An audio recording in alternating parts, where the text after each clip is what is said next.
దేవుని నామమునకు మహిమ కలుగును గాక. దేవుని యొక్క సన్నిధిలో దేవుని యొక్క వాక్యాన్ని మనం ధ్యానం చేయడానికి దేవుడు ఇచ్చిన కృపను బట్టి దేవుని స్తుతిస్తున్నాను. చిన్న ప్రార్థన చేసుకుందాం. కృపా సత్య సంపూర్ణ గొప్ప తండ్రి, నీకు వందనాలు. ఈ ప్రాముఖ్యమైన సమయమందు నీ వాక్యమును మేము ధ్యానం చేస్తూ ఉండగా నీ ప్రత్యక్షత జ్ఞానం మీరు మాకు అనుగ్రహించండి. నీ వాక్య సంబంధమైన విషయాలను మేము గ్రహించినట్లుగా, నీ వాక్యమును గ్రహించి నీ వాక్యానుసారంగా మేము జీవించినట్లుగా నీ కృప అనుగ్రహించండి. నీ కాపుదలకు మమ్మల్ని అందరినీ అప్పగించుకుంటూ యేసునామమున ప్రార్థించి అడిగి వేడుకొనుచు ఉన్నాము తండ్రి, ఆమేన్.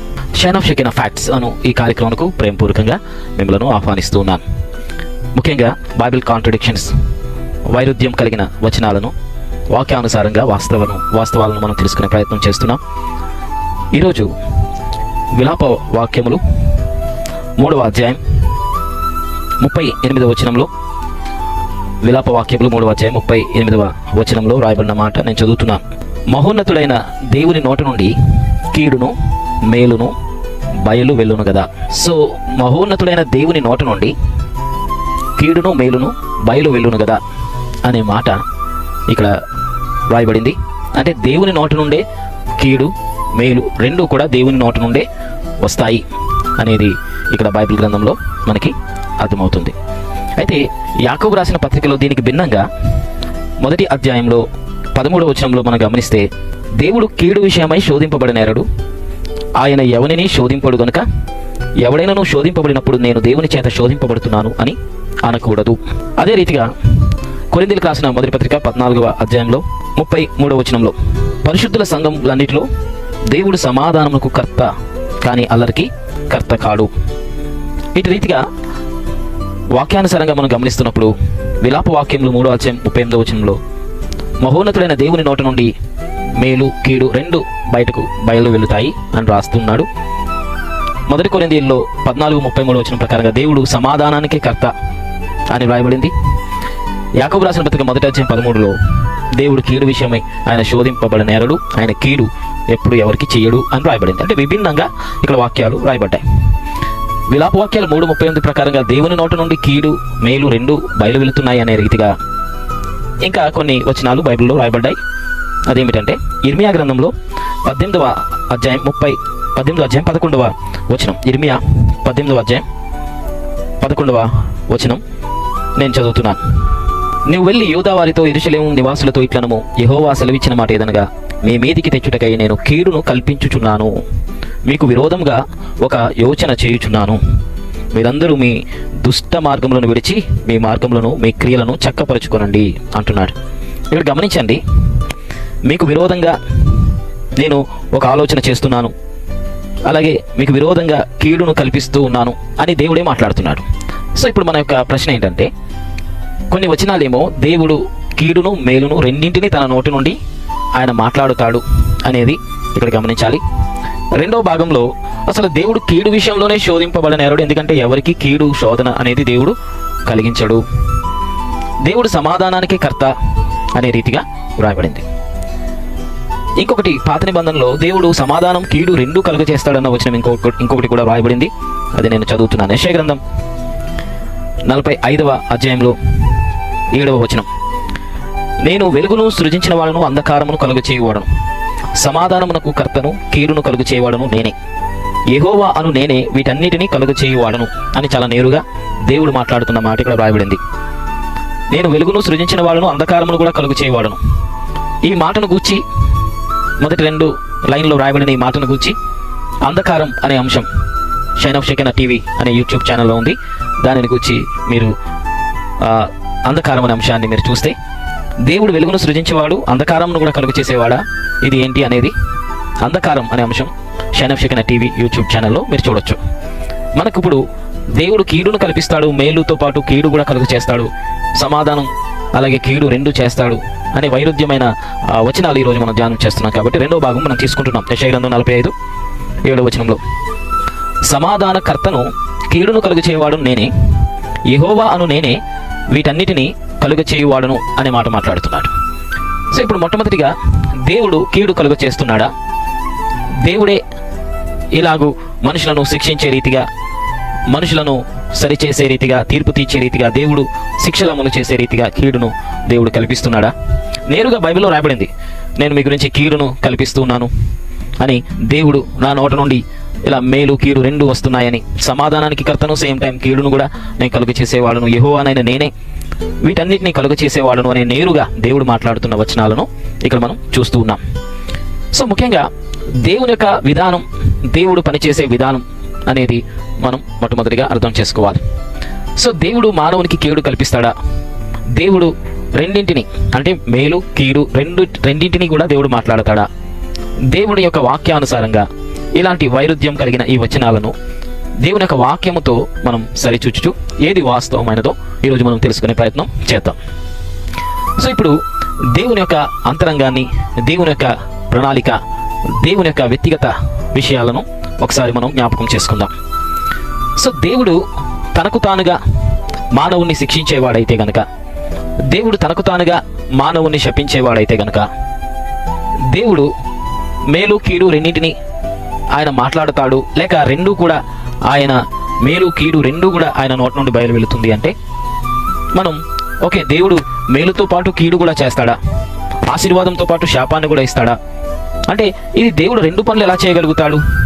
సో ఈ రెండింటిని చేయటానికి ఒకటే నోటి నుండి రెండు రకాలుగా దేవుడు ఎలా మాట్లాడగలుగుతాడు అనేది మనం ముఖ్యంగా మొట్టమొదటి అంశంలో భాగంగా మనం ధ్యానం చేద్దాం. ఎందుకంటే యాకోబు రాసిన పత్రిక 3వ అధ్యాయంలో ఒక ప్రాముఖ్యమైన మాట యాకోబు అంటున్నాడు. యాకోబు రాస్తున్న మాటలను బట్టి మనం గమనిస్తే ఇక్కడ 10, 11, 12 వచనాలు నేను చదువుతున్నాను. ఒక్క నోటి నుండి ఆశీర్వాద వచనం, శాపవచనం బయలు వెళుతుంది అనే మాట. ఒక్క నోటి నుండి ఆశీర్వాదము, శాపం కూడా బయలు వెళుతుంది. అంటే మనిషి తన నోటి మాటను ఉపయోగించి ఒకవైపు ఆశీర్వాదకరమైన మాట, ఇంకొక మాట శాపకరమైన మాట మాట్లాడుతున్నాడు. ఈ 3వ అధ్యాయం నాలుకను మన స్వాధీనంలో మనం ఉంచుకోవాలి అనే విషయాన్ని హెచ్చరిస్తూ రాస్తున్న ఈ అధ్యాయం. మొట్టమొదటిగా ఏమంటున్నాడంటే ఒక్క నోటి నుండి ఆశీర్వచనం, శాపవచనం బయలు వెళుతుంది అని అంటూ, సహోదరులారా మీరు ఇలా ఉండకూడదు అంటున్నాడు. సహోదరులారా మీరు ఇలా ఉండకూడదు అంటున్నాడు. ఒక్క నోటి నుండి ఆశీర్వాదం, శాపం వెళ్ళే రీతిగా ఒక్క నోటి నుండే మీరు మాట్లాడొద్దు అంటున్నాడు. సో తర్వాత 12వ వచనం, యాకోబు రాసిన పత్రిక 3వ అధ్యాయం 12వ వచనంలో మనం గమనిస్తే, నా సహోదరులారా అంజూరపు చెట్టున ఒలీవ పండ్లైనను, ద్రాక్ష తీగను అంజూరపు పండ్లైనను కాయన. అంటే అంజూరపు చెట్టుకు ద్రాక్ష పళ్ళు కాయవు, ద్రాక్ష చెట్టుకు అంజూరపు పళ్ళు కూడా కాయవు. అటువలే ఉప్పు నీళ్ళలో నుండి తీయని నీళ్లు ఊరవు అంటున్నాడు. అంటే ఉప్పు నీళ్లు ఉంటే గనక తీయని నీళ్ళు అనేవి బయటకు రావు, తీయని నీళ్ళలో నుండి ఉప్పు నీళ్ళు అనేవి రావు. ఈ రెండింటికి వైరుధ్యం ఉంది. ఆశీర్వాదకరమైన మాట, శాపకరమైన మాట ఈ రెండు ఒకటే నోటి నుండి రావడానికి వీల్లేదు. సో ఇక్కడ చాలా స్పష్టంగా నాలుకను గూర్చి 3వ అధ్యాయంలో మనం స్వాధీనంలో ఉంచుకోవాలి, ఎలా పడితే అలా మాట్లాడొద్దు అనే విషయాలు 3వ అధ్యాయంలో యాకోబు రాస్తున్నాడు. సో ఇక్కడ మనం గమనిస్తే నోట నుండి శాపకరమైన వచనం, ఆశీర్వాదకరమైన వచనం రెండూ కూడా బయలు వెళ్తున్నాయా?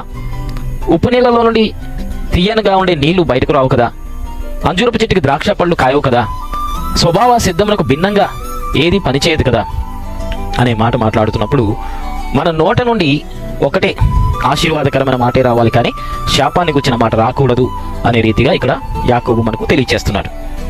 సో ఇప్పుడు దేవుని నోట నుండి వస్తున్న మాటలు కొన్ని శాపకరమైన మాటలు, కీడును కల్పించే మాటలు, ఒక్క నోటి నుండే ఆశీర్వాదం, శాపం, ఒక నోటి నుండే మేలు కీడులు దేవుని నోటి నుండి వస్తున్నాయా? వాక్యానుసారంగా ఈ అంతరార్థం ఏమిటి అనేది మనం ఆలోచన చేస్తే, అసలు దేవుడు తనకు తానుగా మానవుణ్ణి శపించే ఉద్దేశం కలిగి ఉన్నాడా? తనకు తానుగా మానవుణ్ణి శిక్షించే ఉద్దేశం దేవుడు కలిగి ఉన్నాడా? ఈ విషయాలు దేవుని యొక్క అంతరంగం, ఆయన హృదయ స్థితిని బట్టి వాక్యానుసారంగా మనం ఆలోచన చేద్దాం. ఆదికాండం 3వ అధ్యాయం 17వ వచనంలో ఆదాముతో దేవుడు మాట్లాడుతున్నప్పుడు, నీవు నీ భార్య మాట విని నేను నీకు తినవద్దు అని ఆజ్ఞాపించిన వృక్షఫలాన్ని నువ్వు తిన్నావు కనుక నిన్ను బట్టి నేల శపించబడి ఉన్నది అనే మాట అంటున్నాడు. దేవుడు నేరుగా మనిషిని శపించేవాడైతే గనక, నేరుగా మనిషి శాపమునకు లోనవ్వాలని దేవుడు కోరుకుంటే గనక, నువ్వు చేసినందుకు నేను నిన్ను శపిస్తున్నాను అనే పదాన్ని దేవుడు ఉపయోగిస్తాడు. నువ్వు ఈ తప్పు చేసినందుకు నేను నిన్ను శపిస్తున్నాను అనే పదాన్ని దేవుడు ఉపయోగిస్తాడు. దేవుడు ఆశీర్వాదంతో పాటు శాపాన్ని కూడా పలికేవాడైతే గనక ఖచ్చితంగా ఆదాముతో నేను శపిస్తున్నాను అనే మాట అంటాడు. కానీ నీవు నీ భార్య మాట విని నేను నీకు తినవద్దు అన్న వృక్షఫలాన్ని నువ్వు తింటివి కనుక నిన్ను బట్టి నేల శపించబడింది, ఆ శాపానికి కారణం నువ్వు అనే మాట మాట్లాడు. ఇక్కడ గమనిస్తే శాపానికి కారణం దేవుడు కాదు అనేది కూడా మనం అర్థం చేసుకోవాలి. శాపానికి కారకుడు దేవుడు కాదు. ఆదాము చేసిన తప్పునకు పర్యవసానంగా శాపం అనేది ఈ లోకంలోనికి ప్రమోట్ చేయబడింది. అంటే ఈ లోకంలో మానవులు శాపగ్రస్తులుగా మార్చబడటానికి, శాపం అనేది అనుభవించడానికి ఆల్రెడీ ప్రమోట్ చేసిన వ్యక్తి ఆదాం. సో అంటే శాపం పొందడానికి మానవులకు ఎలిజిబిలిటీ ఇచ్చేశాడు ఎవరు? ఆదాం. ఇప్పుడు శాపాన్ని పొందే ఎలిజిబిలిటీ ఉన్నప్పుడు శాపం అనేది ఆటోమేటిక్గా మానవునికి కలుగుతుంది అనేది మనం గుర్తించాలి. శాపం అనేది ఆదాము ద్వారా లోకానికి ప్రమోట్ చేయబడింది, అది సంక్రమించింది. మరణం అనేది ఆదాము నుండి లోకంలోనికి సంక్రమించింది. ఇంకా మరణించకుండా ఆపటం అనేది సాధ్యం కాదు. మానవుడు శాపమునకు లోనవ్వకుండా ఆపటం అనేది సాధ్యం కాదు.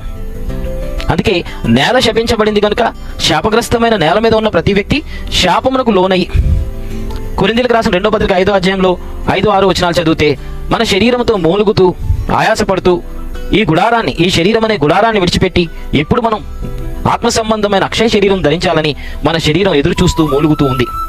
ఈ శాపగ్రస్తమైన ఈ యొక్క భూమి మీద ఉన్నప్పుడు ఈ మంటితో తయారు చేయబడిన ఈ శరీరం ఎప్పుడు మంటిలోకి వెళ్ళిపోయి నేను అక్షయ శరీరాన్ని పొందుకోవాలి అనే రీతిగా ఈ దేహం ఎదురు చూస్తూ ఉంది.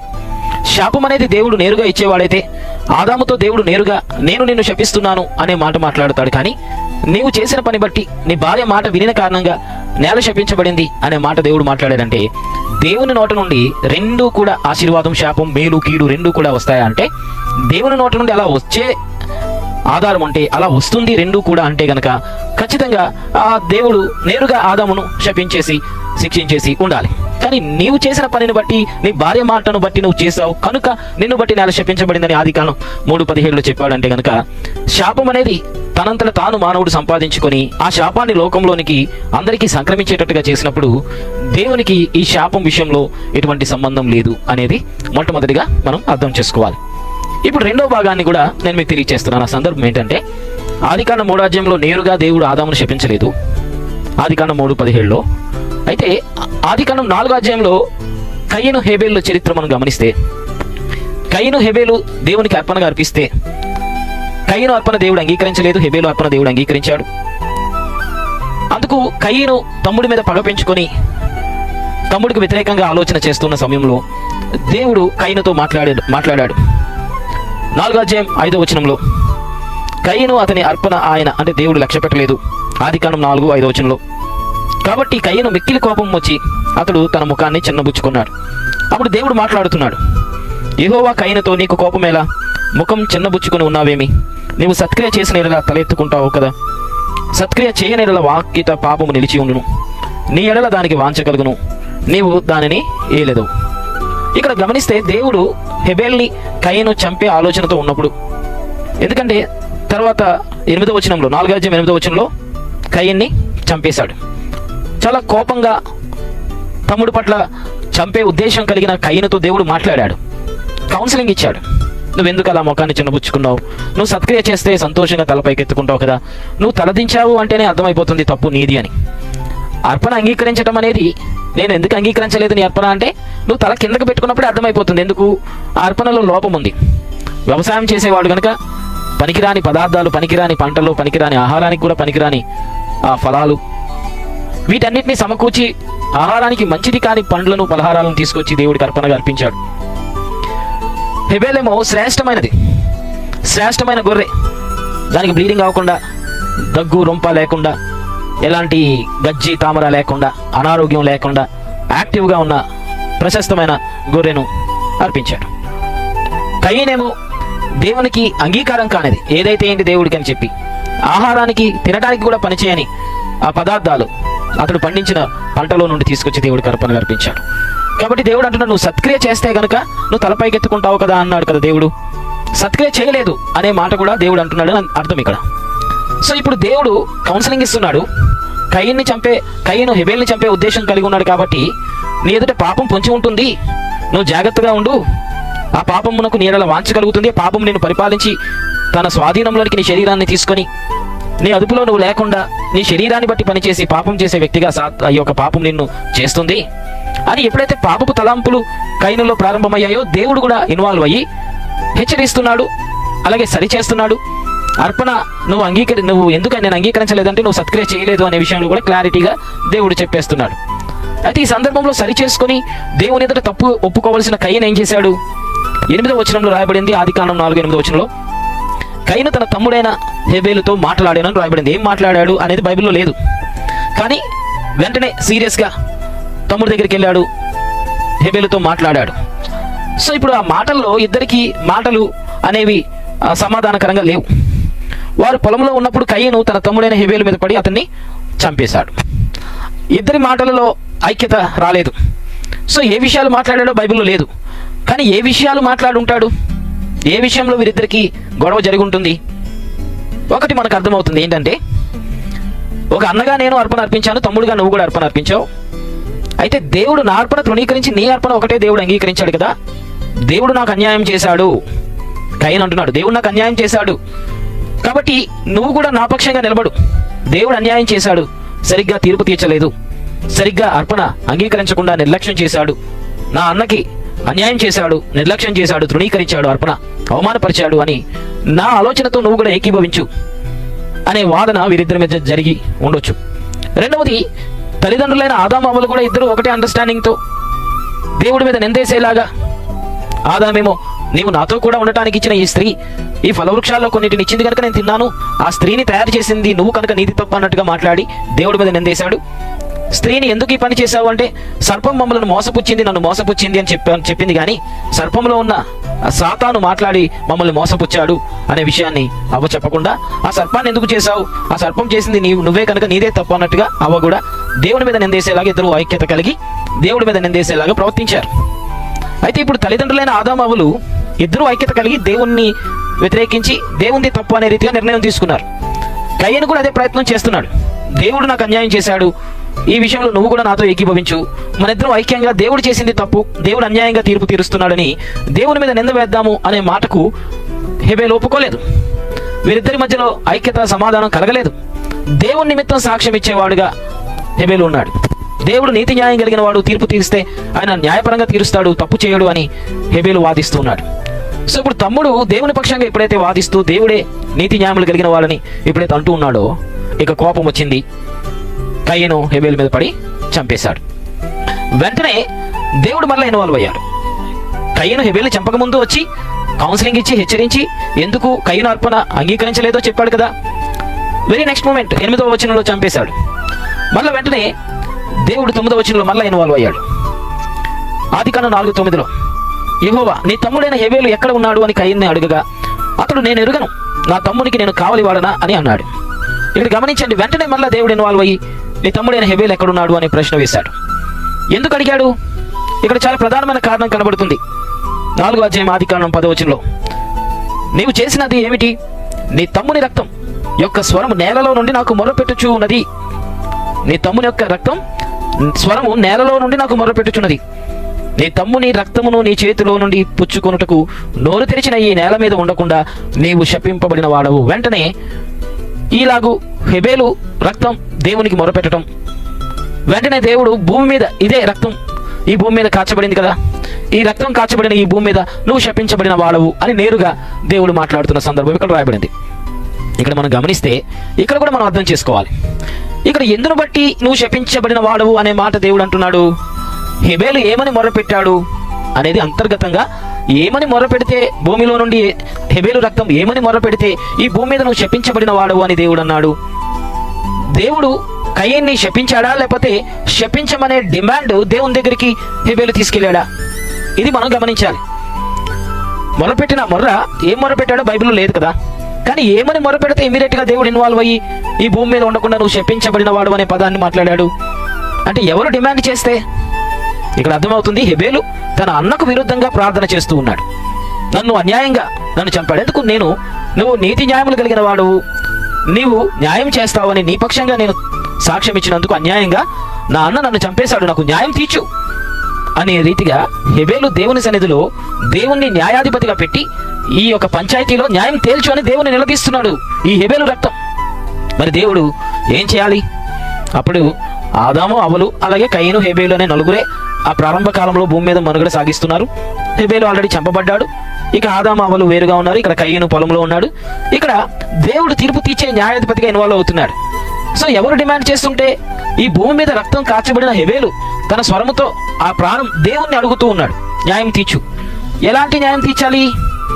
భూమి మీద శాపగ్రస్తుడిగా మా అన్న మార్చబడాలి అనే డిమాండ్ హేబేలు చేస్తున్నాడు. ఇంకా మనం వాక్యాధారంతో చూస్తే ఆదికాండం 4వ అధ్యాయంలో 12వ వచనంలో, నీవు నేలను సేద్యపరిచినప్పుడు అది తన సారం నీకు ఇక మీదట ఇయ్యదు. నీవు భూమి మీద దిగులు పడుచు దేశ దిమ్మరివై ఉంటావు అన్నాడు. వ్యవసాయం చేసే పనే కయీను చేస్తున్నాడు. వ్యవసాయం చేస్తున్న ఇతనికి ఇక భూమి సారం ఇవ్వదు, పంటలు పండవు. ఇక భూమి మీద ఇక్కడ పంట పండలేదు, అక్కడ పండుతుంది, అక్కడ పండలేదు, ఇక్కడ పండుతుందని ప్రపంచవ్యాప్తంగా భూమి మీద దేశ దిమ్మరిగా తిరిగే రీతిగా కయీను మార్చబడే రీతిగా దేవుడు మాట్లాడుతున్నాడు. సో ఈ మాటలు కూడా దేవుడు ఎందుకు అంటున్నాడు, ఏ కారణంతో అంటున్నాడు అంటే హెబేలు చేసిన ప్రార్థన. ఎందుకు హెబేలు, నేను పశువులను కాస్తున్న కాపరిగా ఉన్నాను, పశువుల్లో నుండి తీసుకొచ్చాను, బలి అర్పణగా అర్పించాను. అయితే పంటలు పండించి వ్యవసాయపు పని చేస్తున్న అన్న ఆదాము వ్యవసాయకుడే, వ్యవసాయ పని చేశాడు. వారసత్వంగా వ్యవసాయపు పని కయీనుకు వచ్చింది. సో నాన్న వ్యవసాయం చేస్తూ ఉన్నాడు కదా, ఈ వ్యవసాయం చేస్తున్నప్పుడు ఈ భూమి సారం ఇవ్వకూడదు, పంట పండే రీతిగా పంట విత్తనం విత్తబడిన తర్వాత పంట అనేది మా అన్నకి ఇవ్వకూడదు. సరే, ఈ భూభాగంలో పండట్లేదు కాబట్టి ఇంకొక భూభాగం అని దేశ దిమ్మరిగా తిరుగుతూ ఉండాలి, ఎక్కడ పంట చేతికి రాకూడదు అని హెబేలు తన అన్న విషయంలో ఇలాంటి శాపకరమైన స్థితి నువ్వు కలుగచేయి అని దేవుణ్ణి డిమాండ్ చేస్తున్నాడు. అదే స్వరం, ప్రాణం, రక్తం భూమిలో నుండి దేవునికి మొరపెట్టాడు హెబేలు. కాబట్టి ఏదైతే న్యాయం తీర్చు, ఇలా చెయ్యి అని డిమాండ్ చేస్తూ ఉన్నాడో హెబేలు, దేవుడే న్యాయాధిపతిగా, ఆయనే మధ్యవ్యక్తిగా. ఎందుకంటే ఇక మనుగడ మానవులు, జడ్జిమెంట్ చెప్పేవాళ్ళు, న్యాయాధిపతులు లేక రాజులు, కోర్టులు అనేవి ఏమీ లేవు. దేవుడే ఆ పాత్ర పోషించి ఒక పక్క ఈ హెబేలు రక్తం పెడుతున్న డిమాండ్స్, ఒక పక్క తప్పు చేసినా ఒప్పుకోకుండా ఉన్న ఈ కయీను. సో ఇప్పుడు ఏదైతే దేవుడు కయీన్ని ఇలా ఉంటావని, నీకు భూమి సారం ఇవ్వదు, దేశదిమ్మరు అయిపోతావు, నువ్వు భూమి మీద శాపగ్రస్తులు అవుతావని ఈ మాటలన్నీ అంటున్న ఈ తీర్పు వెనకాల హెబేలు ప్రార్థన ఉంది అనేది చాలా స్పష్టంగా బైబిల్ గ్రంథంలో మనకి అర్థమవుతుంది. కాబట్టి 14వ వచనంలో, 4వ అధ్యాయం 14వ వచనం ఆది కాండంలో 13లో చూస్తే, కయీను, నా దోష శిక్ష నేను భరించలేనంత గొప్పది, నేడు ఈ ప్రదేశమును వెళ్ళగొట్టితివి. ఏమంటున్నాడు? నేడు ఈ ప్రదేశం నుండి నన్ను వెళ్ళగొట్టితివి అంటున్నాడు. సో వెళ్ళగొట్టింది దేవుడా, లేకపోతే హెబేలు చేస్తున్న ప్రార్థన బట్టి డిమాండా? కానీ దేవుడే నన్ను వెళ్ళగొడుతున్నాడనే పదాన్ని ఇక్కడ మాట్లాడుతున్నాడు. నేడు ఈ ప్రదేశం నుండి నన్ను వెళ్ళగొట్టితివి, నీ సన్నిధికి రాకుండా వెలివేయబడి దిగులు పడుచు భూమి మీద దేశ దిమ్మరినై ఉంటాను అన్నాడు. అసలు దేవుడి మాటలు ఏమీ అనలేదు కదా, నీకు పంటలు పండదు, భూమి సారం ఇవ్వదు, ఈ భూమి మీద దేశ దిమ్మరి అవుతావని చెప్పాడు అంతే. కయీను ఎలాంటి మాటలు మాట్లాడుతున్నాడు? భరించలేనంత గొప్పది ఈ శిక్ష, ఈ ప్రదేశం నుండి నన్ను వెళ్ళగొట్టేసావు అంటున్నాడు. రెండవది, భూమి మీద దేశ దిమ్మరిని, భూమి మీద నేను నీ సన్నిధికి రాకుండా వెలివేయబడ్డాను అంటున్నాడు. దేవుని సన్నిధికి రాకుండా వెలివేయబడిన రీతిగా దేవుడు ఏం మాట్లాడలేదు. కానీ ఇతను కయీను మాట్లాడుతున్న మాటలు దేవుడేదో తప్పు చేసినట్టు, దేవుడు శిక్షిస్తే ఆ శిక్ష భరించలేనంత గొప్పదిగా దేవుడు ఆ శిక్ష ఇచ్చేసినట్టు, ఇలాగూ కయీను దేవుడి మీద నిందించే రీతిగానే మాట్లాడుతున్నాడు. ఇంకా సాధారణంగా హెబేలు చంపబడ్డాడు, ఆ ప్రాణం విలువ ఎంత గొప్పది, ఆ విలువ అనేది కయీనుకు తెలియదు. ఆ నీతిమంతుడైన రక్తం, నీతిమంతుల మరణం దేవుని దృష్టికి విలువైనది. ఆ నీతిమంతులు చేసే ప్రార్థన దేవుని దృష్టికి విలువైనది. ఆ నీతిమంతుని యొక్క ప్రార్థన కయీను జీవితం మీద ప్రభావితం చేస్తుంది. ఆ ప్రార్థన, ఆ డిమాండ్ అనేది కయీనుకు తెలియదు. దేవుడే నన్ను ఇక్కడ నుండి వెళ్ళగొట్టేస్తున్నావు నువ్వు అన్నట్టు దేవుడి మీద నింద, నీ సన్నిధికి రాకుండా నన్ను తోలేస్తున్నావు అని దేవుడి మీద నింద. ఇలాగూ కయీను పశ్చాత్తాపం లేనివాడుగా ఇంకా ఏమని కోరుకున్నాడు? నేనైతే బతకాలి, ఎలాగా? కృతజ్ఞత లేనోళ్ళలాగా, దేవుడికి అవిధేయుడిలాగా, దేవుడే తప్పు చేశాడు, నాకు అన్యాయం చేశాడనే భావనతోనే బతకాలి అనే రీతిగా కయీను కోరుకుంటున్నాడు. కాబట్టి ఏమంటున్నాడు? భూమి మీద నేను దేశ దిమ్మరినే ఉంటాను, నన్ను కనుగొనివాడెవడో, ఆది కాండం 4:14లో, నన్ను కనుగొనివాడెవడో వాడు నన్ను చంపుతాడు, నా తమ్ముని నేను చంపినందుకు మళ్ళా నాకు అదే శిక్ష వచ్చేస్తుంది అనేది కూడా అర్థమైంది కయీనుకి. సో కత్తి పట్టుకున్న వాడు కత్తితో నశిస్తాడు, ఏది విత్తితే అది కోసుకుంటాడు అనే విషయం కూడా కయీనుకి అర్థమైంది. ఎవడో ఒకడు నన్ను చంపేస్తాడు, ఎక్కడో చోట నేను శాపగ్రస్తున్నాను గుర్తించి అనే భయం కూడా ప్రారంభమైంది. సో అందుకు దేవుని ఏమని అడిగాడు? ఆది కాండం 4:15 వచనంలో, యెహోవా అతనితో, కాబట్టి ఎవడైనాను కయీనును చంపినట్లా వారికి ప్రతిదండన 7 అంతలు కలుగును, మరియు ఎవడైనాను కయీను కనుగొని అతని చంపక ఉన్నట్లు యెహోవా అతనికి ఒక గుర్తు వేశాడు. సో ఇతని జీవితంలో దేవుడు ఒక గుర్తు వేసి మళ్ళా శాపగ్రస్తులైన వారికి భద్రత ఇచ్చాడు. శాపగ్రస్తుడే అతడు శాపగ్రస్తమైన జీవితాన్ని జీవిస్తాడు. హెబేలు చేసిన డిమాండ్ బట్టి అతడు కోరుకున్నట్టుగా బ్రతకడానికి అవకాశం ఇచ్చాడు. ఎవరు కూడా అతన్ని చంపకూడదు, చంపితే 7 అంతల శిక్ష కూడా వస్తుందని కంప్లీట్ సెక్యూరిటీ. కయీను తన జీవితంలో దేవుని మీద నింద వేసే రీతిగా తన హృదయ స్థితి అలాగే ఉంది. అయితే దేవుడు కయీను విషయంలో తను అడిగినట్టుగా ఎవరు కయీన్ని చంపకుండా ఉండే రీతిగా ఒక ముద్ర వేసి అతన్ని సంరక్షించాడు. కాబట్టి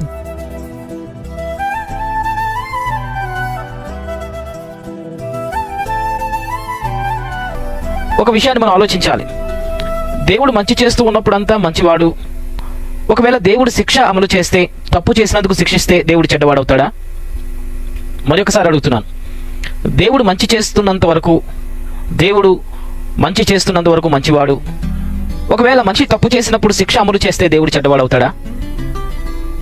దేవుడు ఎప్పటికీ చెడ్డవాడు కాదు. అయితే మానవుని దృష్టిలో దేవుడు చెడ్డవాడుగా మార్చబడ్డాడు. అది కయీను నుండి ప్రారంభమైంది. దేవుడేమో కయీన్ని, నువ్వు పంట పండిస్తున్నప్పుడు భూమి నీకు సారం ఇవ్వదు, అయితే నువ్వు దేశదిమ్మరిగా ఇటు అటు తిరుగుతావు అనే రీతిగా దేవుడు మాట్లాడుతుంటే, నువ్వు నన్ను ఈ స్థలంలో నుండి వెళ్ళగొట్టేశావు, ఇంకా రెండవది నీ సన్నిధిలోనికి నన్ను రాకుండా చేసేసావు, ఇలా పెద్ద పెద్ద పదాలు, నేను భరించలేనంత గొప్ప శిక్ష నాకు వేసేసావు అని దేవుని నిందించే రీతిగా కయీను హృదయం ఎలా ఉందో, ఇప్పుడు కూడా అలాంటి హృదయ స్థితి మానవుడు కలిగి ఉన్నాడు. దేవుడు మంచి చేసినంత వరకు, మేలు చేసినంత వరకు దేవుడు చాలా మంచివాడు అని చెప్తాడు. ఒకవేళ దేవుడు మానవునికి హెచ్చరిక రూపంలో కానీ సరిచేసే క్రమంలో మనిషికి శిక్ష అమలు చేస్తే, తప్పు చేసినందుకు దండిస్తే, వెంటనే దేవుడు చెడ్డవాడు అనే భావన మానవునికి కలుగుతుంది. ఇది కయీను నుండి కూడా ప్రారంభమైంది. మంచి చేస్తే దేవుడు మంచివాడు, తీర్పు తీరిస్తే దేవుడు చెడ్డవాడు అని బైబిల్ చెప్పట్లేదు. దేవుడు నీతి న్యాయములను బట్టి దేవుడు ఇలాంటి చర్యలు దేవుడు చేపడతాడు. ద్వితీయోపదేశకాండం 32:4 ఆయన చర్యలు అంటే ఇలా తప్పు చేసినప్పుడు సరిదిద్దే ప్రయత్నంలో భాగంగా దేవుడు శిక్షలు అమలు చేస్తూ ఉన్నాడు కదా, అలాంటి చర్యలు న్యాయమైనవి అనేది ద్వితీయోపదేశకాండం 32:4 చాలా స్పష్టంగా రాయబడింది. సో ఇప్పుడు దేవుడు శిక్షలు అమలు చేస్తున్నాడంటే ఎలా? దేవుడు తనకు తానుగా అమలు చేస్తున్నాడా? ఎందుకు అమలు చేస్తున్నాడు? చంపబడుతున్న పరిశుద్ధులు, హెబేలు మొదలుకొని చంపబడుతున్న పరిశుద్ధులు న్యాయం తీర్చు అని దేవుని మధ్యలో పెడుతూ ఉన్నారు. దేవుణ్ణి న్యాయం తీర్చు అని దేవుని మధ్యలో పెడుతున్నారు. అలాంటప్పుడు దేవుడు న్యాయం తీర్చే న్యాయాధిపతిగా పనిచేయాలి కదా. నీతిమంతులకు అన్యాయం జరిగినప్పుడు ఆయన మాట్లాడి ఆ విషయంలో న్యాయం చేసే న్యాయాధిపతిగా దేవుడు పనిచేయాలి కదా, తీర్పు తీర్చాలి కదా. అలాంటి సన్నివేశాలే ప్రారంభం నుండి, ఆది కాలం నుండి ప్రారంభమయ్యాయి. సో ఇక్కడ కొన్ని విషయాలు నేను మీకు తెలియజేస్తాను. సో ఇప్పుడు కయీను తప్పు చేసినప్పుడు హెబేలు ప్రార్థన అనేది కయీను శిక్ష పొందటానికి, శాపగ్రస్తులు అవడానికి కారణమైంది. ఆదాము తప్పు చేసినప్పుడు ఆదాము చేసిన తప్పే భూమి శపించబడడానికి కారణమైంది. దేవుడు శాపగ్రస్తమైన స్థితి మానవుడికి ఇవ్వలేదు. అలాగే కయీనుకి కూడా దేవుడు నేరుగా శాపగ్రస్తమైన స్థితి ఇవ్వలేదు. హెబేలు చేసిన ప్రార్థనను బట్టి మాత్రమే ఇది జరిగింది అనేది వాక్య సంబంధంగా మనకు అర్థమవుతుంది. కొన్ని విషయాలు నేను మీకు జ్ఞాపకం చేస్తాను. సొదొమ గొమొర్రా పట్టణాన్ని, అందులో ఉన్న ప్రజలందరినీ, సొదొమ గొమొర్రా అంటే ఇప్పుడు మన ట్విన్ సిటీస్ లా ఉన్నాయి కదా, అభివృద్ధి చెందిన పట్టణాలు. లోతు కాలంలో ఆదికాండం 18 మనం గమనిస్తే అబ్రహాము దగ్గరకు వచ్చిన దేవుని దూతలు, సొదొమ గొమొర్రా పాపం బహుభారంగా అయిపోయింది, అక్కడ మొర్ర మా సన్నిధికి వచ్చింది, అక్కడ నీతిమంతుల ప్రార్థనలు, చంపబడిన వారు, పరిశుద్ధులు, అన్యాయం చేయబడిన వారు చేస్తున్న ప్రార్థన మొర్ర ఎక్కువైపోయింది, అందునిమిత్తమే మేము వచ్చాము అనే విషయాన్ని అబ్రహాముకు తెలియచేశారు దేవుడు. ఇది ఆదికాండం 18:20-21 రాయబడింది. దేవుని దూతలు సొదొమ గొమొర్రాకి ఎంటర్ అయిన తర్వాత లోతుతో కూడా ఈ విషయాన్ని చెప్పారు. ఏమని చెప్పారు? ఆదికాండం 19:13 లోతుతో కూడా ఎందుకు వచ్చారో పర్పస్ అనేది చెప్పారు. 13 మేము ఈ చోటు నాశనం చేయడానికి వచ్చాము, వారిని గూర్చిన మొర్ర యెహోవా సన్నిధిలో గొప్పదిగా అయింది అనే మాట చెప్పారు. సో మొరపెట్టిన వ్యక్తులు ఎవరు? ఎందుకు దేవుడు సొదొమ గొమొర్రా పట్టణాలను నాశనం చేశాడు? ఎవరు మొరపెడితే సొదొమ గొమొర్రాల పట్టణాలు నాశనం చేశాడు, ప్రజల్ని నాశనం చేశాడు? అక్కడ రీజన్ కనబడుతుంది. Somebody prayer to destroy Sodom and Gomorrah. అంటే దేవుడు ఒక ప్లాన్ ఆఫ్ యాక్షన్, ఒక తీర్పు తీర్చే పని చేస్తున్నప్పుడు కొందరు ప్రార్థన చేసి దేవుణ్ణి చేయమని డిమాండ్ చేస్తున్నారు.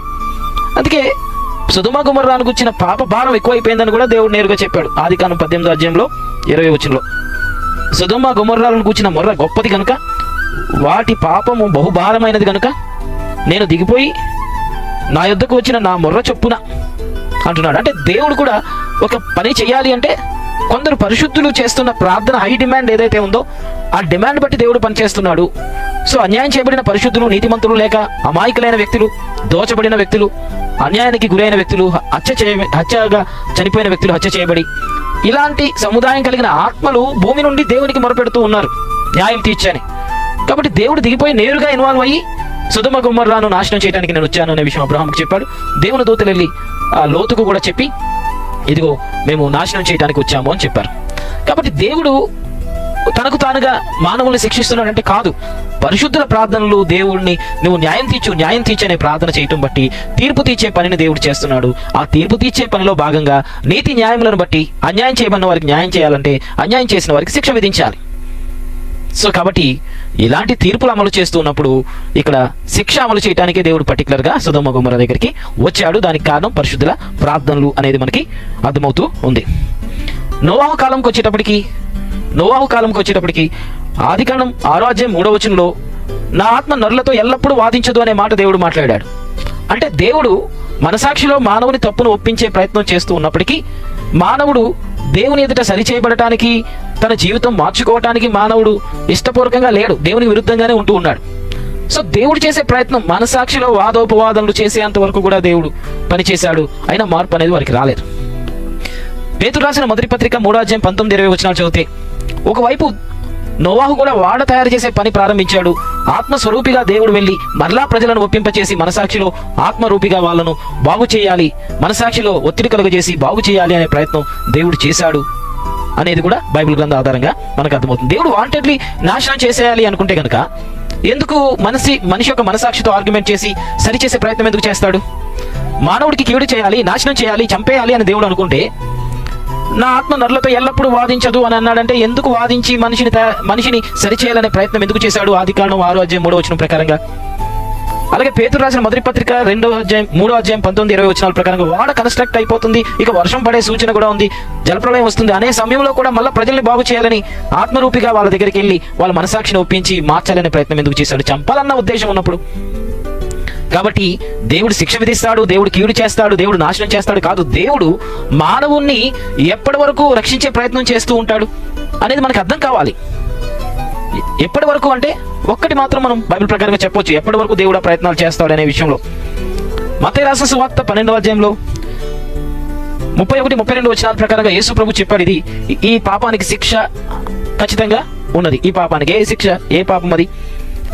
మనుషులు చేసే ప్రతి పాపానికి దూషణకు వారికి క్షమాపణ ఉంది, ప్రతి పాపానికి క్షమాపణ ఉంది. కానీ ఆత్మ విషయమే దూషణకు క్షమాపణ లేదన్నాడు. ఒక పాపానికి శిక్ష కానీ క్షమాపణ లేదు అన్నాడు. ప్రతి పాపానికి క్షమాపణ ఉంది అంటున్నాడు. సో ఆ శిక్ష ఏ పాపానికి ఉంది అంటే ఆత్మ విషయమైన దూషణకు. అది ఎంత గొప్ప శిక్ష!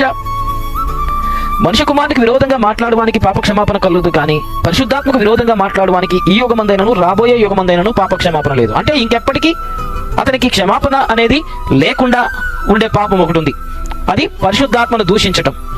పరిశుద్ధాత్మను దూషిస్తే ఆ వ్యక్తికి క్షమాపణ లేదు. సో ఇది దేవుని దృష్టిలో మరణకరమైన పాపం. ఈ మరణకరమైన పాపం చేసిన వ్యక్తులను దేవుడు ఏమి చేయలేడు, శిక్షిస్తాడు. అప్పటి వరకు దేవుడు ఏం చేస్తాడు? పరిశుద్ధాత్మ ద్వారా ఒప్పించే ప్రయత్నం చేస్తాడు. పరిశుద్ధాత్ముడు ఒప్పిస్తాడు మనిషిని, నీతిని గుచ్చి, తీర్పును గుచ్చి, పాపమును గుచ్చి పరిశుద్ధాత్ముడు ఒప్పిస్తాడు. సో ఇలా ఒప్పించే పరిశుద్ధాత్మగా దేవుడు పనిచేస్తే వాదించారు కానీ ప్రజలు సరే అవ్వలేదు, వాదిస్తున్నారు కానీ వాడ కళ్ళారా కట్టబడుతుంది, జలప్రలయంతో చనిపోతాము అనే రీతిగా, జలప్రలయం వస్తుంది అనే రీతిగా వాడ కళ్ళ ముందు కనబడుతుంది, కానీ దేవుని ఒక మాటను ఎవరు లక్ష్య పెట్టలేదు. సో ఇప్పుడు గమనించండి, జలప్రలయం రావటానికి, జలప్రలయం వచ్చిన తర్వాత నాశనం అయిపోవడానికి దేవుడేమి వారిని కావాలని అక్కడ హతం చేయడం కాదు, దేవుడు చేసే ప్రయత్నం దేవుడు చేస్తున్నాడు. ఎప్పుడైతే క్షమాపణ లేని పాపం, పరిశుద్ధాత్మను దూషించే రీతిగా క్షమాపణ లేని పాపం ఎప్పుడైతే చేస్తున్నారో అప్పుడు దేవుడు ఆ ప్రయత్నాన్ని కూడా విరమిస్తూ ఉన్నాడు అనే విషయాన్ని మనం గుర్తించాలి. కీర్తనగ్రంథం 1:6 ఒక మాట ఉంది, నీతిమంతుల మార్గం యెహోవాకు తెలుస్తుంది, దుష్టుల మార్గం నాశనానికి నడిపిస్తుంది. దుష్టులు వారంతటా వారు ఒక మార్గాన్ని ఏర్పాటు చేసుకుంటారు, అది ఎక్కడికంటే నాశనానికి. ఇంకొక రీతిగా చెప్పాలంటే ఆ నాశనం అనే స్థలంలో దుష్టుల మార్గం ఎలా వెళ్తుందంటే కీడు వైపు, పతనం వైపు, నష్టం వైపు, మరణం వైపు. ఇలాగూ అతని జీవితంలో ఒక దుష్టుని యొక్క మార్గం తనకు తనే డిజైన్ చేసుకుంటున్నాడు. నీతిమంతుల మార్గం దేవునికి తెలియను, దేవుడు ఆ నీతిమంతుల మార్గాన్ని సెట్ చేస్తున్నాడు, సరి చేస్తున్నాడు, నడిపిస్తున్నాడు. దుష్టుల మార్గం వాళ్ళే వేసుకున్నారు, ఎక్కడికి? నాశనానికి. కాబట్టి ఎప్పుడైతే ఆత్మకు భిన్నంగా ఆత్మ ఒప్పిస్తున్నప్పుడు పరిశుద్ధాత్మను దూషించే రీతిగా మానవుడు ఎప్పుడైతే మార్చబడుతున్నాడో తనకు తానే శిక్షావిధి పొందుకునే రీతిగా ఆ వ్యక్తి మార్చబడుతున్నాడు. అలాగూ సొదొమ గొమొర్రా వాళ్ళు దేవుని ద్వారా హెచ్చరించబడ్డారు, దేవుని ద్వారా సరిచేయబడే ప్రయత్నం చేయబడ్డారు.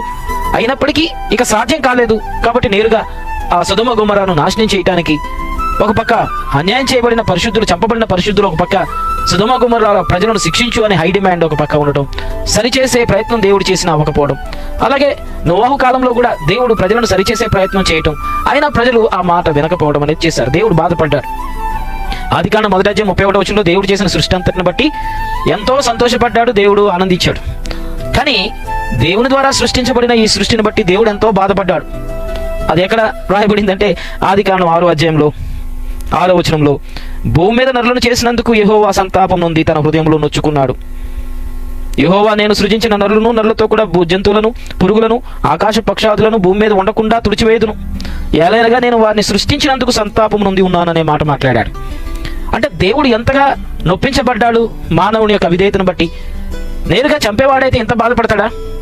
ఒక శాడిస్ట్ లాగా క్రూరంగా బిహేవ్ చేస్తాడు కదా దేవుడు. నీరో చక్రవర్తి అనేది ఆ పదం మీరు వింటారు. ఇప్పటికీ నీరో సాఫ్ట్వేర్ ఉంది. ఆ నీరో సాఫ్ట్వేర్ ఆ బొమ్మ మండుతున్నట్టుగా మండుతున్న ఫైర్ అనేది బొమ్మ ఉంటుంది సాఫ్ట్వేర్కి. ఆ సాఫ్ట్వేర్లో సీడీ మనం రైట్ చేస్తున్నప్పుడు ఇక్కడ కాపీ లేకపోతే పేస్ట్ ఏముండదు, బర్న్ అని ఉంటుంది. మంట అని ఉంటుంది. ఆ సాఫ్ట్వేర్ పేరేమో నీరో. అది మనం కాపీ ఫైల్ ఈ సీడీలో కాపీ చేస్తున్నప్పుడు మంట అని ఉంటుంది. చాలా మందికి ఈ విషయం తెలియదు. ఒకప్పుడు నీరో చక్రవర్తి ఉన్నాడు. ఈ నీరో చక్రవర్తి ఎందుకు ప్రజలను చంపుతున్నాడో అతనికే తెలియదు.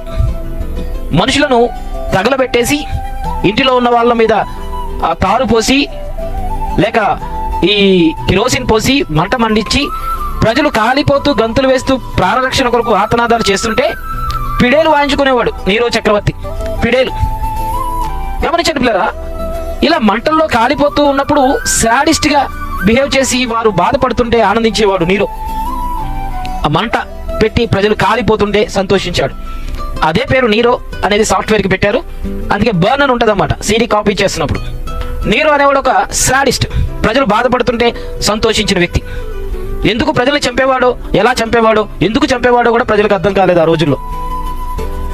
ఇలాగూ ఒక శాడిస్ట్ ప్రజలు బాధపడుతుంటే ఆనందిస్తాడు, నాశనం అయిపోతుంటే సంతోషిస్తాడు, పిడేలు వాయించుకుంటాడు నీరో చక్రవర్తి లాగా. దేవుడు అలాంటి వాడు కాదు కదా. నాశనం అయిపోతారు జలప్రలయం బట్టి, వారు చేసిన పాపం బట్టి. అప్పటి కాలంలో కూడా, నోవాహు కాలంలో కూడా హై డిమాండ్ వచ్చింది. భూమి మీద ఉన్న మనుషులందరినీ చంపేసేయాలి అనే హై డిమాండ్ వచ్చింది. ఇక భూమి మీద మనుగడ అనేది, మనుషుల మరణం అనేది అది అత్యంత బాధాకరం. కాబట్టి దేవుడే ఇన్వాల్వ్ అయ్యాడు. ఒక పక్క వాడు నిర్మాణం జరుగుతున్నప్పటికీ దేవుడే పనిచేసి మనిషిని మార్చే ప్రయత్నం చేశాడు, కానీ ఎవ్వరూ మార్పు పొందలేదు. ఇలాంటి సమయంలో వారు చిట్ట చివరిగా పరిశుద్ధాత్మను దూషించి మరణకరమైన పాపం చేసేంత వరకు దేవుడు ప్రయత్నం చేశాడు. ఇక మరణకరమైన పాపం చేసిన తర్వాత దేవుడు ఏమి చేయలేడు కదా. కాబట్టి శిక్షను అమలు చేశాడు. కాబట్టి ఆ జలప్రళయం ద్వారా భూమి మీద ఉన్న ఈ నోవాహు భార్య, ముగ్గురు కోడళ్ళు తప్పితే 8 మంది తప్పితే మిగిలిన వారందరినీ కొన్ని సెలెక్టెడ్ జంతువులు, వైరస్ ఇన్ఫెక్ట్ కాని జంతువులను ప్రిజర్వ్ చేశాడు, జీవులను. మిగిలిన వాటన్నిటినీ భూమి మీద లేకుండా తుడిచిపెట్టేశాడు. ఇదంతా జరిగిన కారణం ఏంటంటే ఎంతో దేవుడు బాధపడ్డాడు, నొచ్చుకున్నాడు. ఆదికాండం 6:7-8 ప్రకారం బాధపడ్డాడు. 6-7-8 బాధపడి ఎందుకు చేశాను రా బాబు ఈ సృష్టి అనుకున్నాడు. సో శాడిస్టోడైతే అలా బాధపడ్డు కదా, మానవునికి శిక్ష విధించి సంతోషిస్తాడు కదా. దేవుని యొక్క హృదయ స్థితి మనకు అర్థం కావాలి. దేవుడు చేస్తున్న తీర్పులు అమలు చేస్తున్నప్పుడు, నీతి న్యాయములను బట్టి తప్పనిసరిగా న్యాయాన్ని అమలు చేస్తున్నప్పుడు, నీతిని బట్టి న్యాయాన్ని బట్టి చర్యలు తీసుకుంటున్నప్పుడు, డిసిప్లినరీ యాక్షన్స్ తీసుకుంటున్నప్పుడు ఖచ్చితంగా దేవునికి కూడా అది బాధాకరమైన విషయమే. కాబట్టి దేవుడు ఒక శాడిస్ట్లా సంతోషించి మానవుడు శిక్ష అనుభవిస్తే, బాధ అనుభవిస్తే సంతోషించేవాడు కాదు అనే విషయాన్ని మనం అర్థం చేసుకోవాలి. సో దేవుడు చేసే ప్రయత్నం దేవుడు చేస్తూ ఉన్నాడు. పరిశుద్ధుల డిమాండ్ ఏదైతే ఉందో ఆ డిమాండ్ ప్రకారమే చేస్తూ ఉన్నాడు పని అనేది మనకు అర్థం కావాలి. లూకా రాసిన సువార్త 12:20 ధనవంతుడి గురించి యేసు ప్రభు చెప్పి, ఆ ధనవంతుడు అంటాడు, తిను తాగు సంతోషించు నా ప్రాణమా, నీ జీవిత కాలమంతటికి కావాల్సిన ఆస్తి నీకుంది అని తన ప్రాణంతో చెప్పుకుంటున్నప్పుడు లూకా రాసిన సువార్త 12:20 నేను నీ ప్రాణం తీసేసుకుంటున్నాను అనట్లేదు. సరిగ్గా చదవండి. వెరివాడ, ఈ రాత్రికి నీ ప్రాణం అడుగుతున్నారు అని అన్నాడు. అడుగుతున్నారు. Somebody, they are asking your soul. Who are they? They are saints. ఎవరైతే ధనవంతుడి ద్వారా చంపబడ్డారో, అన్యాయం చేయబడ్డారో, అక్రమంగా అనేక మందిని చంపి ఆస్తులు లాక్కొని ధనవంతుడయ్యాడో, ఈ అమాయకులు, చంపబడిన వ్యక్తులు, అన్యాయం చేయబడిన వ్యక్తులు, హతసాక్షులుగా చంపబడిన నీతిమంతులు దేవుని సన్నిధిలో హై డిమాండ్ చేశారు. అందుకే వెరివాడా, ఈ రాత్రికే నీ ప్రాణం డేట్ మారక ముందే నేను చంపేయని హై డిమాండ్ చాలా నా యొద్ద ఉంది, నువ్వు సంపాదించిన ఆస్తి ఎవరిదవుతుంది అని అంటున్నాడు దేవుడు. కాబట్టి దేవుడు శిక్షలు అమలు చేస్తున్నప్పుడు చెడ్డవాడు కాదు. నీతి న్యాయములను దేవుడు అనుసరించి, చట్టపరమైన నియమాలు అనుసరించి దేవుడు చర్యలు తీసుకుంటున్నాడు. అది మనకు అర్థం కావాలి. కాబట్టి దేవుడు మంచి చేస్తే మంచివాడు, చెడ్డ చేస్తే చెడ్డవాడు అనడానికి వీల్లేదు. దేవుడు తీర్పులు అమలు చేస్తున్నాడు. తీర్పులు అమలు చేస్తున్నప్పుడు అవి ఇష్టంగా ఉంటాయా? ఒక హెచ్చరిక చేస్తేనే అది మనకి ఎంతో ఇబ్బందిగా అనిపిస్తుంది. ఎందుకు అలా మాట్లాడారు ఒక సేవకుడు, ఎందుకు అలా అన్నాడని ఎంతో బాధపడిపోతాం. ఒక హెచ్చరిక, ఒక మాట హట్ అయ్యే రీతిగా, బాధ కలిగించే రీతిగా, నొప్పించే రీతిగా ఉంటేనే ఇంకా నిద్ర పట్టదు. ఎందుకు అలా అన్నారు, ఆయన ఎందుకు ఇలా అన్నారని ఎంతగా ఉగ్రరూపం, కోపం. ఇలాగూ దేవుడు తీర్పు తీరుస్తున్నప్పుడు దేవుడు అలా ఎందుకు చేశాడు, ఇలా ఎందుకు చేశాడని మనిషి చేసిన రీతిగా, మనిషిని కూర్చి కోపపడిన రీతిగా దేవుడి మీద కోపపడటం ఏంటి? దేవుడు నీతి న్యాయములను అనుసరించి చర్యలు తీసుకుంటున్నాడు కదా. ఆయన తీర్పులు న్యాయమైనవి కదా. దేవుడు అంటే అర్థం కాక దేవుడు ఏదో తప్పు చేస్తున్నాడనే భావన చాలా మందికి కలిగి ఉంటుంది.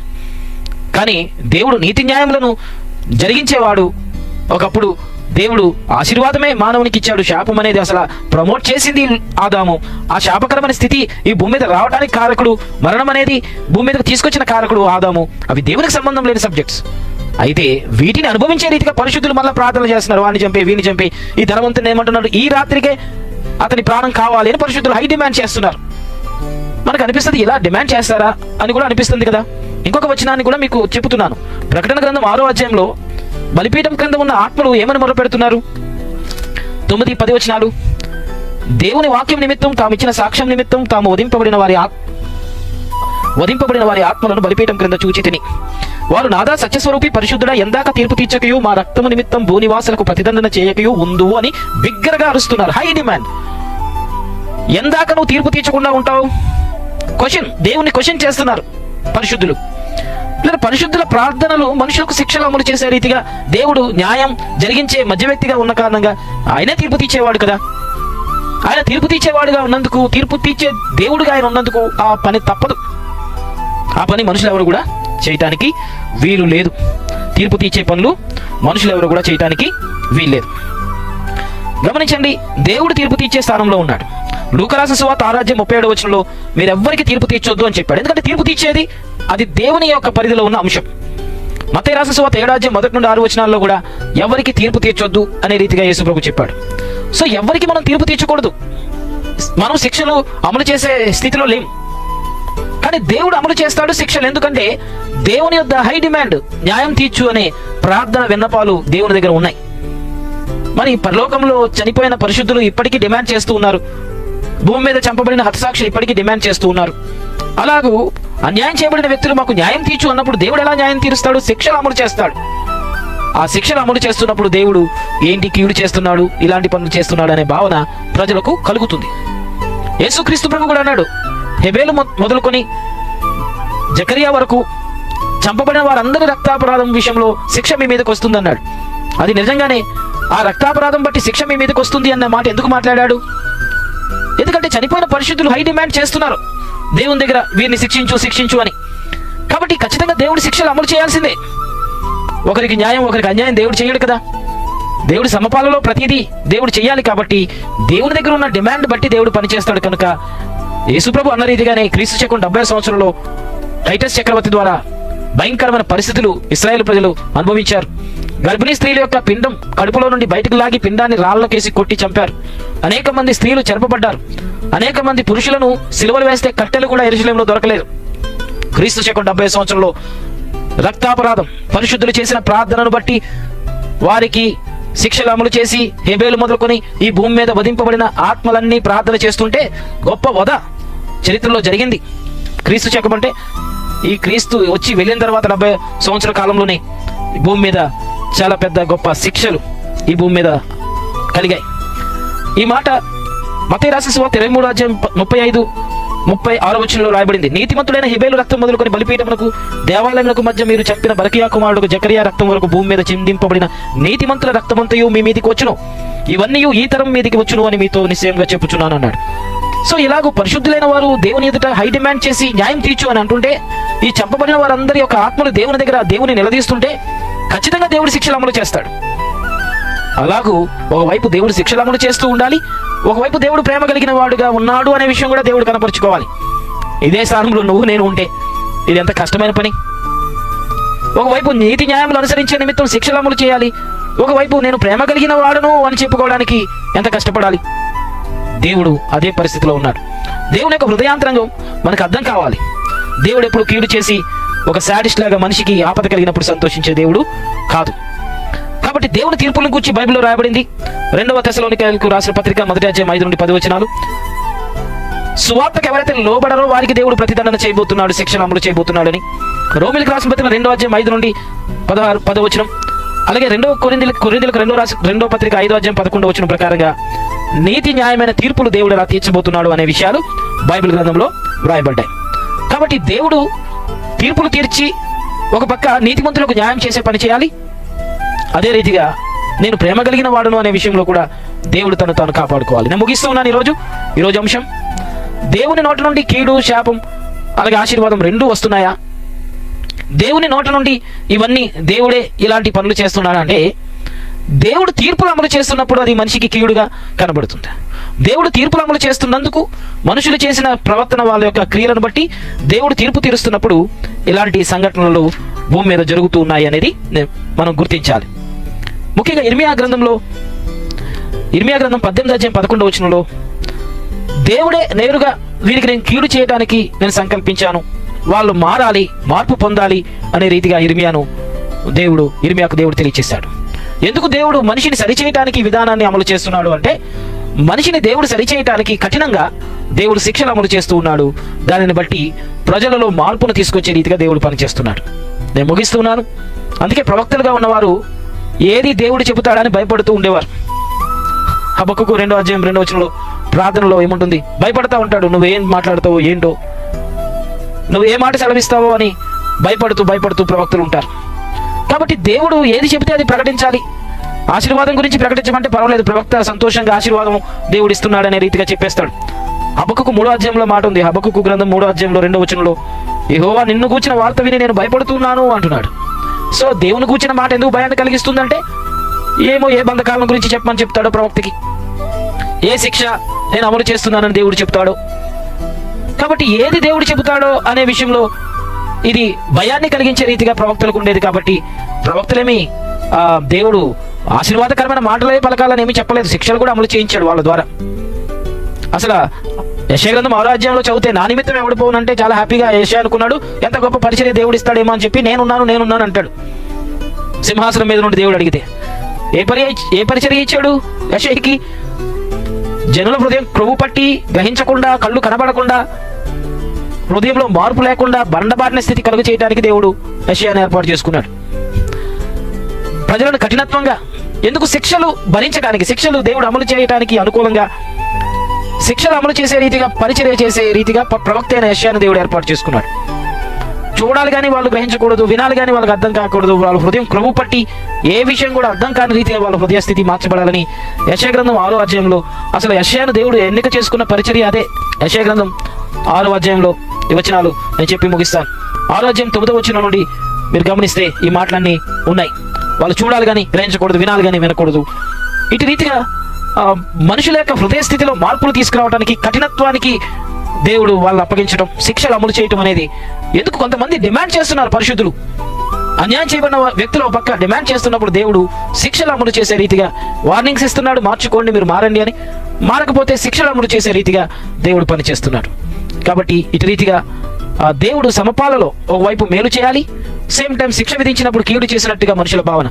ఇందాక విలాప వాక్యాల గ్రంథంలో 3వ అధ్యాయం 38వ వచనంలో విలాప వాక్యాలు రాసిన ఇర్మియా విలపించే ప్రవక్త బాధతో అంటున్నాడు, నీ నోట నుండే కీడు, ఆశీర్వాదం, మేలు, కీడు రెండు నీ నోట నుండే వస్తున్నాయనే మాట ఇర్మియా అంటున్నాడు.